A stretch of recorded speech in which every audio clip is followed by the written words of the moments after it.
এবার ইরানের হামলায় বিধ্বস্ত হল দুবাই বন্দরে নোঙর করা কুয়েতের বড় আকারের তেলের ট্যাঙ্কার আল সালমি। কুয়েত নিউজ এজেন্সির তথ্য, এতে ৩ লাখ লিটারের বেশি জ্বালানি পরিবহন করা যায় এবং হামলার সময় ট্যাঙ্কারটি পরিপূর্ণ ছিল। এ অবস্থায় পার্শ্ববর্তী জলসীমায় তেল ছড়িয়ে পড়ার শঙ্কা আছে। কয়েক ঘন্টার চেষ্টার পর আগুন নিয়ন্ত্রণে এলেও ক্ষতিগ্রস্ত হয় বন্দরের অবকাঠামো।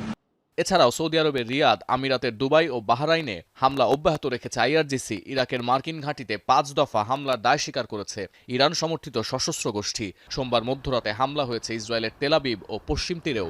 মুচ প্রণালী পুরোপুরি উন্মুক্ত না হলেও ইরানের বিরুদ্ধে সামরিক অভিযান শেষ করতে আগ্রহী ট্রাম্প। তবে এতে রাজি নন নেতানিয়াহু। নিউজম্যাক্সকে ইসরায়েলি প্রধানমন্ত্রী জানান, যুদ্ধ মাঝ পর্যায়ে আছে। ইরানের ইসলামী প্রজাতন্ত্র নিজে থেকেই ভেঙে পড়বে বলে বিশ্বাস করেন তিনি।